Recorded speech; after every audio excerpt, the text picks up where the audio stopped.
Facebook এবার sorry to say বলল, যে কারণে আপনি যদি শোনেন তাহলে আপনিও সত্যি অবাক হবেন। সো হ্যালো এভরিওয়ান, যে বা যারা দেশ বা দেশের বাইরে যেখান থেকে ভিডিওটা শুনছেন বা দেখছেন সবার প্রতি রইল আন্তরিক শুভেচ্ছা। আসসালামু আলাইকুম। নিউ ভিডিওতে ওয়েলকাম করছি। আমি তো রীতিমতো অবাক হয়ে গেলাম। অবাক হবই না কেন বলেন? অবাক হওয়ার সাথে সাথে আমার মনের ভিতরেও কিন্তু আকুম বাকুম চলছে। আর এই খুশিতে আমরা কিন্তু একটা কেকও কেটে নিচ্ছি। এত সুন্দর একটা খুশির সংবাদ কেক কাটা দিয়ে সেলিব্রেট হবে না, এটা কিভাবে হয়? বাংলাদেশ এবার কন্টেন্ট মনিটাইজেশনের বাংলাদেশ হয়ে যাবে। আর এই তো এখানে রান্নার আয়োজনে রেখেছি আইড় মাছ। আইড় মাছ কিন্তু অনেকেই পছন্দ করে। পার্সোনালি আমার কিন্তু আইড় মাছটা অত বেশি ভালো লাগে না, আমার হাজবেন্ডের আবার ভীষণ পছন্দের। সত্যি কথা বলতে কি, আইড় মাছের থেকে আমাদের এলাকার যে পাঙ্গাস মাছ কিংবা নদীর যে পাঙ্গাস মাছগুলো আছে, এই মাছগুলো আমার কাছে দারুণ লাগে। অনেকে আবার বলবে কি বলে, এই মেয়েটা কি পাগল হয়ে গেল নাকি? কোথায় আইড় মাছ আর কোথায় পাঙ্গাস মাছ? পাঙ্গাস মাছ তো আমরা খাই না। বাজারের সব থেকে সস্তা মাছ হলো পাঙ্গাস মাছ, আর সেটাই নাকি তার পছন্দের। এটা আবার কেমন পছন্দ?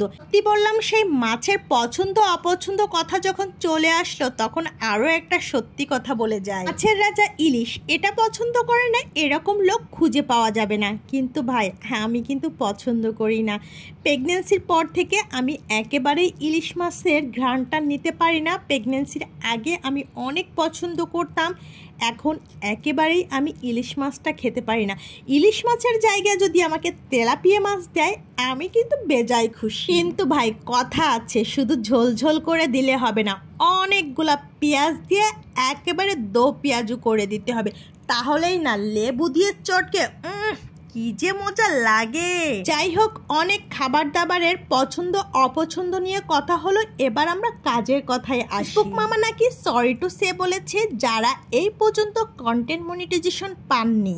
তাই আমি তো এই খবরটা শুনে অনেক বেশি এক্সাইটেড, কারণ মানুষ দীর্ঘদিন ধরে অনেক পরিশ্রম করছে, আর পরিশ্রম করে এখনো পর্যন্ত যারা একটা টাকাও ইনকাম করতে পারেনি, হয়তোবা এবার তাদের সুদিন আসছে। আপনারাও যদি কন্টেন্ট মনিটাইজেশনের সেট আপটা পেতে চান তাহলে ফেসবুকের ভেরিফাইড যে পেজটা আছে সেখানে স্ক্রল করতে করতে দেখবেন সরি টু সে 15 তারিখে একটা ভিডিও আপলোড করা আছে। সেখানে যে আপনি ফর্ম পাবেন, আর সে ফর্মটা পূরণ করার মাধ্যমে কিন্তু আপনারও কন্টেন্ট মনিটাইজেশনের সেট আপটা চলে আসতে পারে।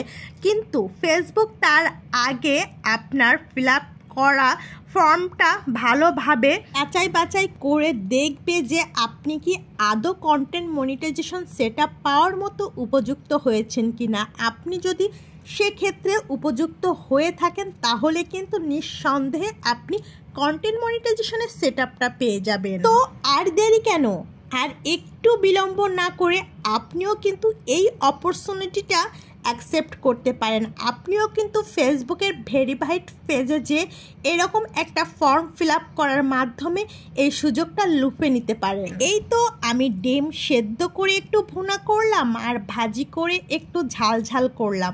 কার কোনটা পছন্দ? আমার তো ঝাল ঝালটা ভীষণ পছন্দ। তাহলে কি বুঝলেন, এবার কিন্তু বাংলাদেশ হতে যাচ্ছে কন্টেন্ট মনিটাইজেশন। সাথে থাকার জন্য ধন্যবাদ।